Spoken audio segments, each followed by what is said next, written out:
Assalamualaikum. Welcome to Savi Classes Academy by Bia Balarush. My name is Noor Fatima.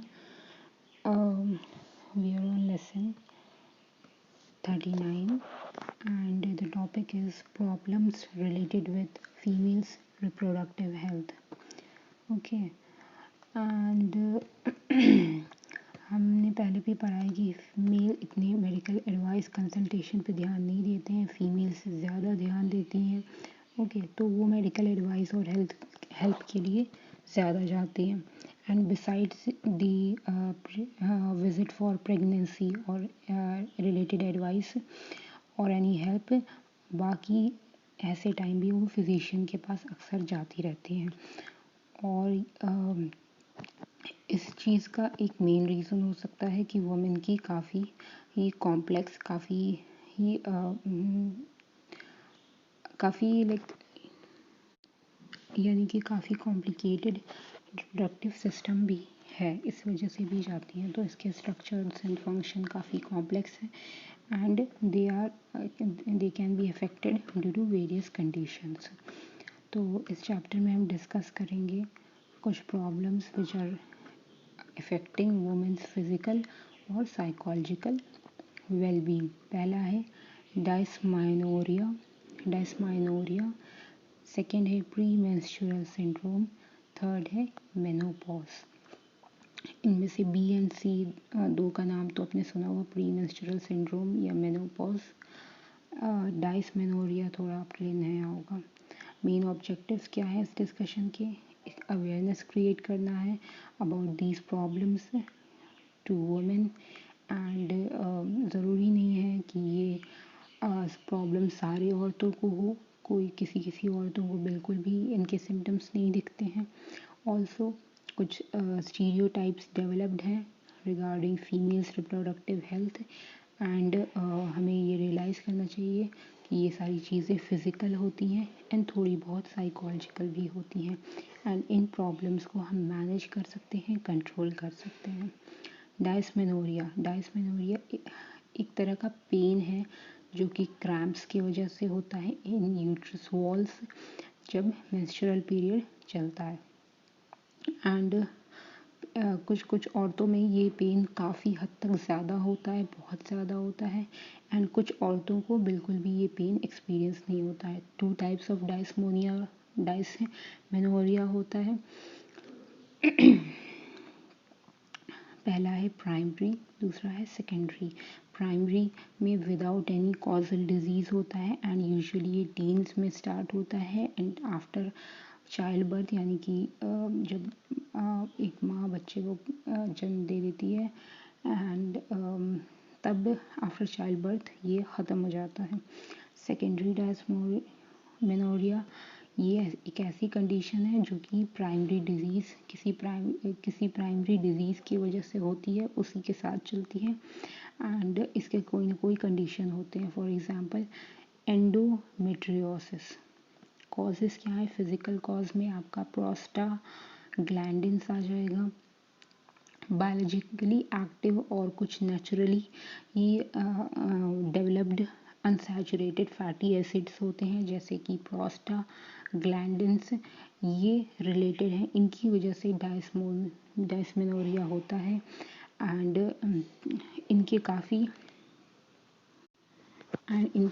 हद तक ज़्यादा effect रहते हैं, मोर पावरफुल इफ़ेक्ट रहते हैं. पोटेंट एक्शन को यही कहते हैं, पावरफुल इफ़ेक्ट. इन्फ्लुएंस किस पे? ब्लड सेल्स पे, स्मूथ मसल्स पे, फैट सेल्स पे और नर्व्स टिश्यूज़ पे. साइकोलॉजिकल कॉजेज़ क्या हो सकते हैं डायस्मेनोरिया के? हाई स्ट्रेस लेवल, और यूजुअली ये जो स्ट्रेस होता है वो पॉजिटिव नहीं होता है. It's all about negative stress that are associated with dysmenorrhoea. Treatment क्या है? फिज़िकल ट्रीटमेंट ये है प्रोस्टाग्लैंडिन इनहिबिटर्स. ये इनहिबिट कर देता है, इसे दबा देता है. रेगुलर एक्सरसाइज करने से भी और जैसे कि एरोबिक एक्सरसाइज करने से भी काफ़ी हेल्पफुल रहा है for these people, for these women who get this problem. Psychological intervention, relaxation technique, it's very or exercises which is very important for this problem, and positive imagery, mental imagery. I hope आपने ये cognition में पढ़ा होगा, मैं repeat नहीं करूँगी। Positive mental imagery भी add होती है रिलैक्सेशन टेक्निक में, तो इससे ट्रीटमेंट काफ़ी हद तक इफेक्टिव हो जाता है। देन आता है आपका premenstrual syndrome, commonly known as premenstrual syndrome, PMS, sorry. It refers to the symptoms experienced by many females prior to the monthly period.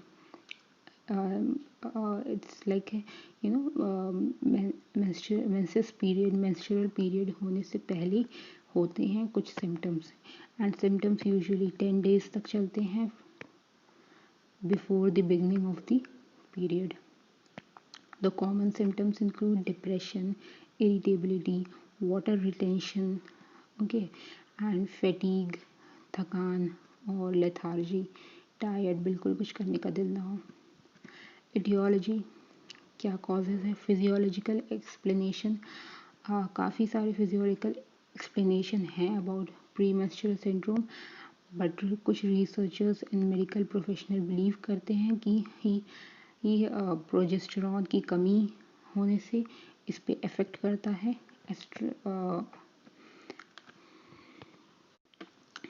Progesterone insufficient यानी कि प्रोजेस्टेरॉन की कमी होने से ये होता है, या फिर हाई एस्ट्रोजन प्रोजेस्टेरॉन रेशियो होता है। Psychological explanation mainly focuses on the state of arousal, like जो भी arousal है आपको वो पॉजिटिव है या नेगेटिव है उस पर डिपेंड होता है, ठीक है। एंड कुछ कल्चर स्टीरियोटाइप भी होते हैं कि बना देते हैं वुमेन को कि अक्सर लोग देखते हैं कि हाँ ये इसके पीरियड स्टार्ट होने वाले हैं तो she is be very depress, she is very irritated. तो ये सारी चीज़ें भी, ये सारी क्यूज़ भी एक वुमेन को साइकोलॉजिकली ऐसा बना देती है डिप्रेस्ड। इन सारे सिम्टम्स, ये भी सारे सिम्टम्स भी शो होने लगते हैं, like they attach a label कि हाँ मतलब होते हैं लोग, हो शायद मैं इसी वजह से हो रही हूँ। तो increase arousal makes a person depressed और irritable. Treatment of PMS, treatment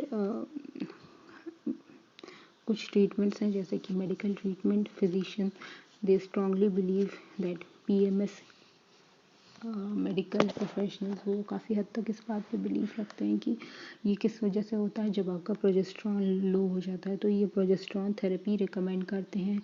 डियूरेटिक्स also are recommended in this case. Bromocriptine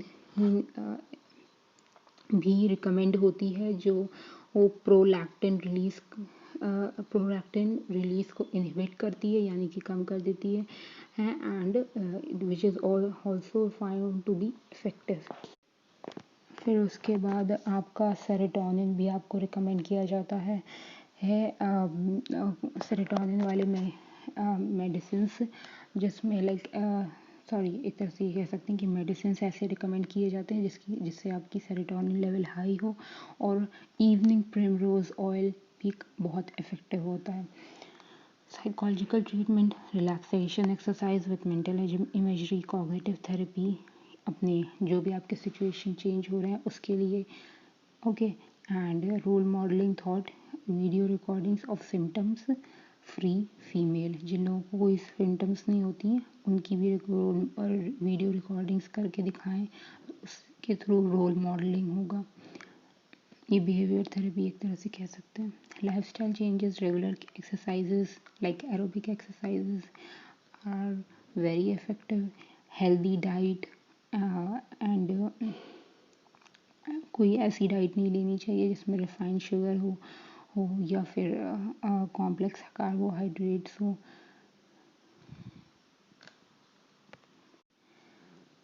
या फिर कॉम्प्लेक्स कार्बोहाइड्रेट्स हों, सीरियल्स हों, ऐसे वाले ही रिकमेंडेड होते हैं डाइट्स। मल्टीविटामिन भी काफ़ी हद तक हेल्पफुल है। मेनोपॉज एक ऐसा कंडीशन है जो कि हर वुमेन एक्सपीरियंस करती है beyond after the age of 45 to 55 years experiences. Okay, तो इसमें क्या होता है, मेनोपॉज में मेंस्ट्रुएशन सीज हो जाता है, यानी कि बंद हो जाता है, मेंसेस नहीं आते हैं। इट ऑल्सो मीन्स कि अब फर्टिलिटी नहीं है एंड ओव्यूलेशन स्टॉप हो जाता है परमानेंटली। एवरेज एज 51 ईयर्स है एंड कभी कभी हद तक इससे आगे भी चला जाता है। एंड कभी कभी कुछ वुमेन को ये अर्ली 30s में भी एक्सपीरियंस हो जाता है और कभी कभी कुछ लोगों को काफ़ी लेट, जैसे कि 60s मैंने बताया था। सिम्टम्स क्या होते हैं सिम्टम्स कुछ बहुत कम ही physical discomfort, physical being uncomfortable physically, ये काफ़ी हद तक कम होता है। बट कुछ चेंजेस हैं जो कि अर्ली 30s से या 30 एज से दिखने लगते हैं, जैसे कि hot flashes, increase body weight, headache, profuse sweating, sleep problems, depression, dizziness, sensation of cold in hands and feet, irritability, atherosclerosis, osteoporosis, brittle bones। तो मोस्ट कॉमन सिम्टम्स होते हैं हॉट फ्लैशेस, जैसे कि ब्लड वेसल्स के expand होने की वजह से और कॉन्ट्रैक्ट होने की वजह से इन द बॉडी, ये काफ़ी सडन इमीडिएट सेंसेशंस होती हैं हीट की पूरी बॉडी में। ओके, कुछ वुमेन बिल्कुल भी एक्सपीरियंस नहीं करती हैं, कुछ वुमेन बहुत हद तक एक्सपीरियंसेस करती हैं, काफ़ी ज़्यादा। एंड कुछ लोग इनसे सारे सिम्टम्स को साइकोलॉजिकल बताते हैं, कुछ लोग फिजियोलॉजिकल बताते हैं। फिजियोलॉजिकल इसलिए बताते हैं बिकॉज ये हार्मोनल चेंजेस की वजह से होता है। एंड कुछ लोग दोनों रीजंस बताते हैं, फिजियोलॉजिकल भी और साइकोलॉजिकल भी। बट हमें अपने माइंड में एक बात याद रखनी चाहिए कि ये सारे सिम्टम्स हमेशा हर वुमेन को नहीं एक्सपीरियंस होते हैं और ना ही हर वुमेन को इतनी सेम इंटेंसिटी या फ्रीक्वेंसी या सेम पेन, सेम प्रॉब्लम्स नहीं होती हैं, सबकी डिफरेंट होती हैं।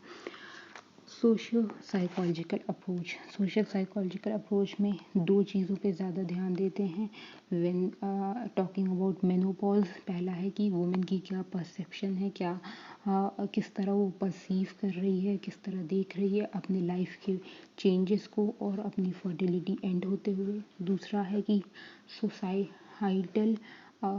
सोसाइटी की क्या स्टीरियोटाइप्स हैं अबाउट मेनोपॉज एंड क्या एटीट्यूड, बिहेवियर, अवेयरनेस है from the husband, also support from the husband and near relatives.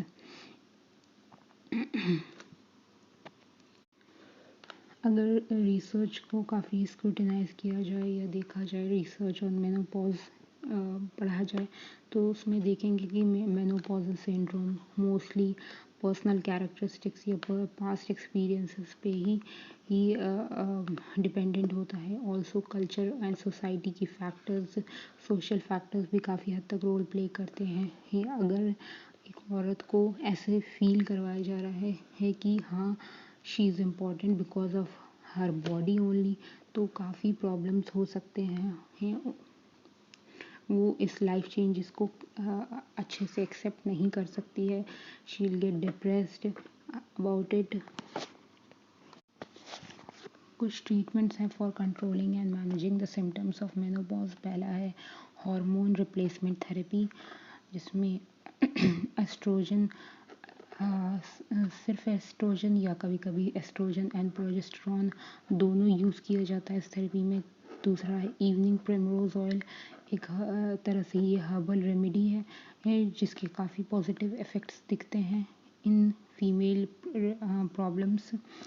Exercise, aerobic exercise, cognitive therapy भी देनी चाहिए ये, ताकि आपकी गलत परसेप्शन जो आपके माइंड में है about the end of your fertility वो भी हट जाए। मेनोपॉजल वुमेन को ये भी रियलाइज़ करवाया जाता है है कि ये आपका ऐसा एज है जिसमें आप खुद पे टाइम दे सकती हैं, क्योंकि आप चिल्ड्रन की रिस्पॉन्सिबिलिटी से काफ़ी हद तक फ्री हो गई हैं एंड आपके पास अब एक्सपीरियंस है, आपके पास अब अपना टाइम है, आप अपने स्किल्स पे तवज्जो दें और अपने लिए टाइम निकालें, अपनी ही क्रिएटिविटी शो करें, उस पे ध्यान दें। लाइक ओवरऑल खुद पे ध्यान दें। What needs to be done, health education देना चाहिए सारी फीमेल्स को about menstruation, about menopause, about ये पीएमएस के लिए से भी रिलेटेड चेंजेस करने चाहिए स्कूल करिकुलम में about the reproductive health of women and encouraging girls को इनकरेज करना चाहिए कि वो अपनी ही जो भी हेल्थ कंसर्न, हेल्थ एडवाइस है वो अपनी माँ से लें, टीचर से लें या फिर हेल्थ प्रोफेशनल से लें।